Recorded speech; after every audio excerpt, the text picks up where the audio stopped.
Hello everyone, welcome to my presentation on GVP for the special oral.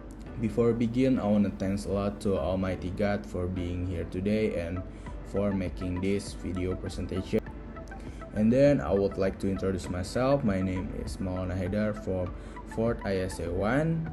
Today I will be covering 3 case questions from my lecturer. First, I will explain the 4 core concepts of object-oriented programming or OOP along with examples and analogies. And next, the second, we will create a simple program that includes loops and decision making.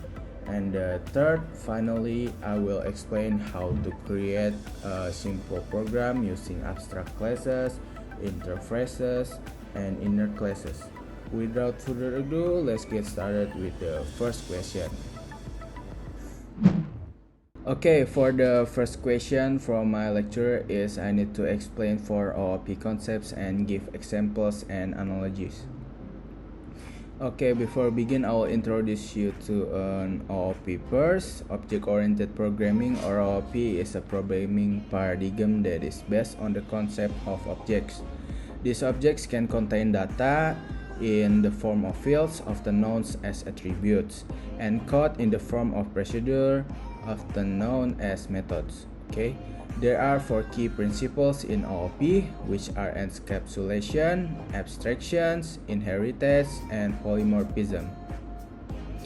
Next is you need to understanding object.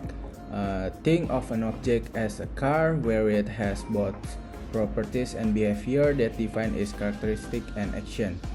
For instance, a car has attributes like color, model, brand, and engine type, just as an object in object-oriented programming has attributes or properties that store information about its states. Okay? Additionally, a car can perform actions such as starting the engine, accelerating, or braking, which parallel the methods or behavior in OOP that defines what an object can do. Okay? This behavior interact with the object properties, like using the car's fuel level to determine how far it can travel. Similar to how methods in an object manipulate its internal data, this analogy illustrates how OOP encapsulates both data, attributes, and functionality behavior into a cohesive unit, much like how car integrated both its components and action to function as a complete entity. Okay, next you need to understand classes as a blueprint first. Okay, a class is like a blueprint for a house, where the blueprint outlines the design, structure, and features such as the number of rooms, layouts, and dimension, but it doesn't represent an actual house.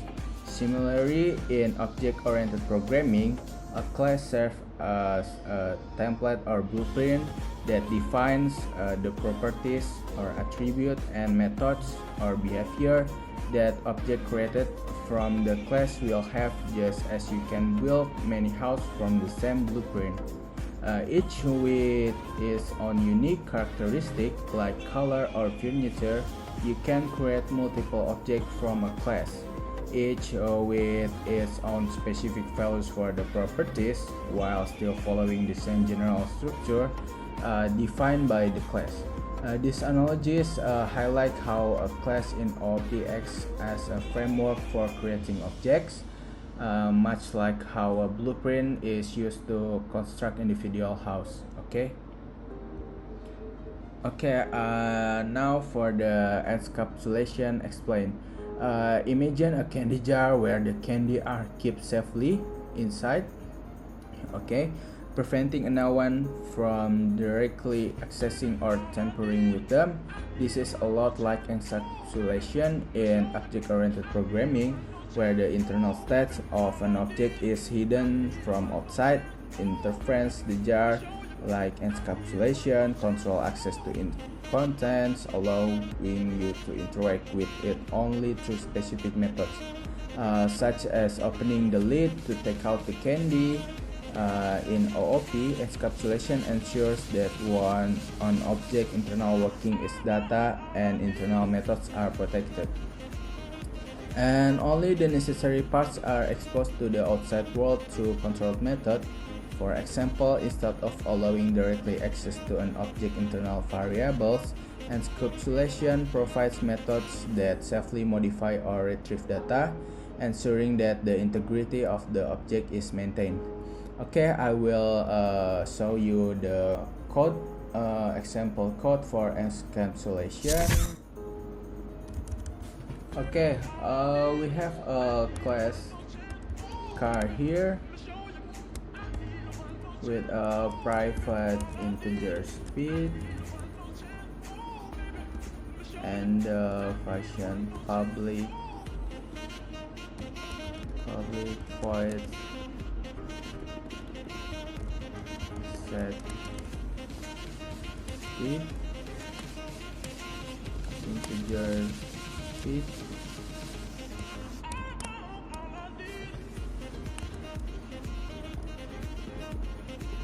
this speed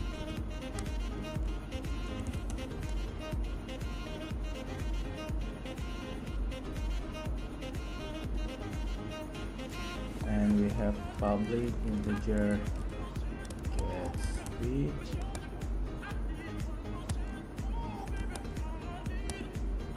with a return with speed.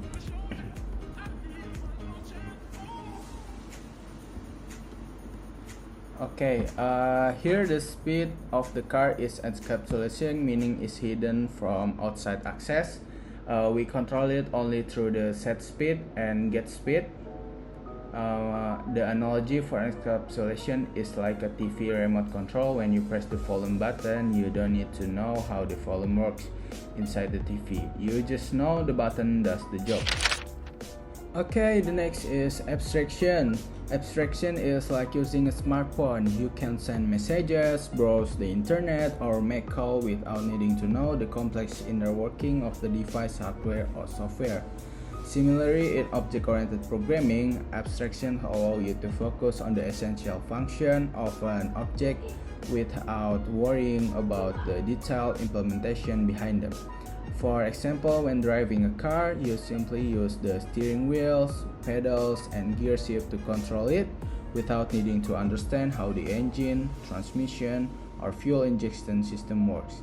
In OOP, abstraction hides these intricate details, presenting a simplified interface so that you can use object effectively without needing to know the underlying code. Okay, next I will explain and give you a example code of abstraction. Okay, I will create a code for the abstraction example. First, you need to define abstract class animal, and you need to put public abstract void make sound to it.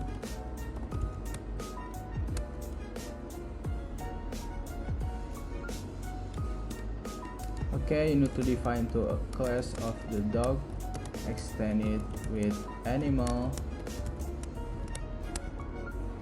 and you need to put public void make sound for call the make sound function, and you need to put system out dot println roof that, and you need to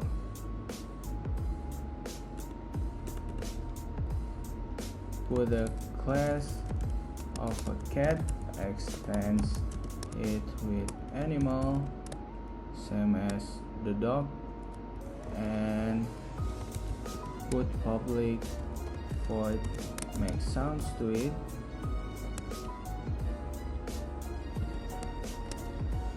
and give them system dot println like how does the cat sounds like meow.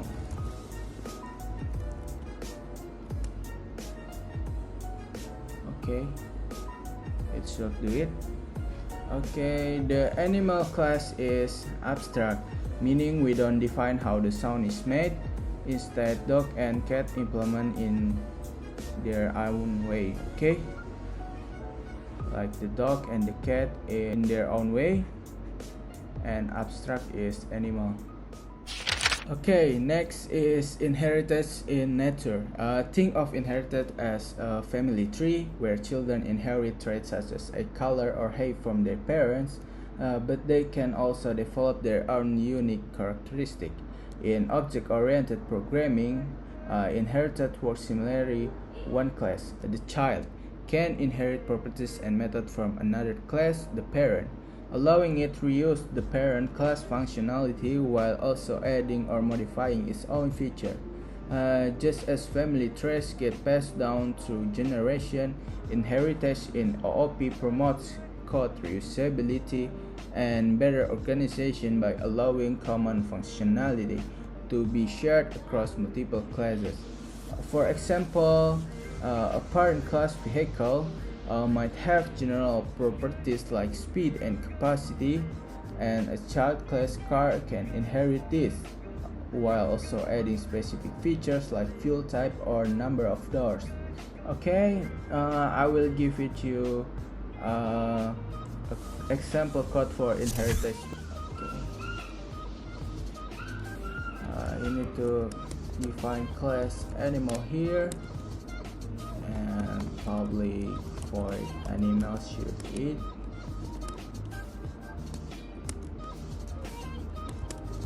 System.out.println this animal eats. Okay, and next you need to define class dog and extend it with animal, and you need to define public void bark, because before you define it, and you need to define bark, and system.out.println this dog barks, like that. Okay, in this example, the dog class inherit the eat method from the animal classes. Okay, the last one is polymorphism. Polymorphism is like a single word having different meanings depending on the context in which it's used. For example, the word run can mean running a race, running a business, or even running a computer program, but the meaning changes based on the situation.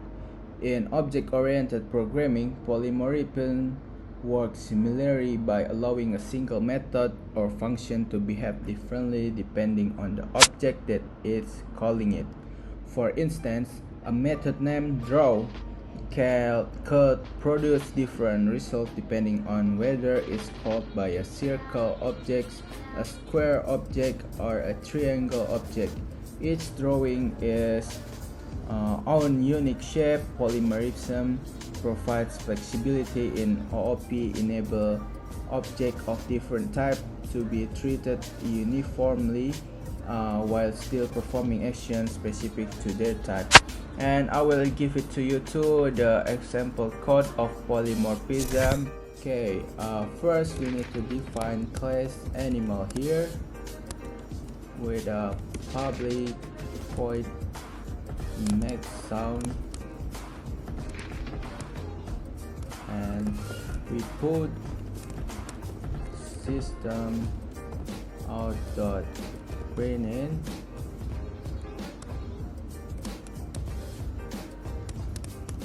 some sound. That put it here, and we need to same define class dog extends it with animal, and define public, call public make sound again, and system dot out dot printin. Wait, sorry, just having some sound. Printin. Woof. And we need to define class cat, extend it with animal, and public void make sound system dot out dot printin. What the sound of cat is mew. Cat.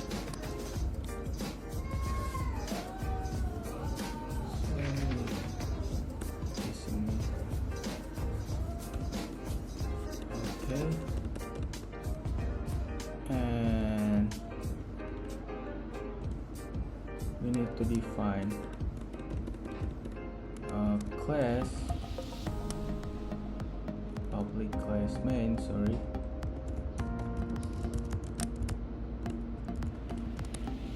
main function, public static void main string,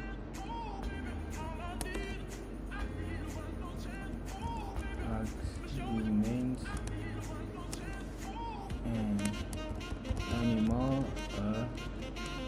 new dog, and don't make sound.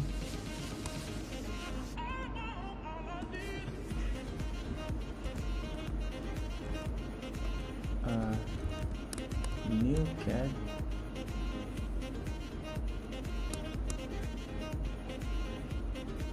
and a dot make sound.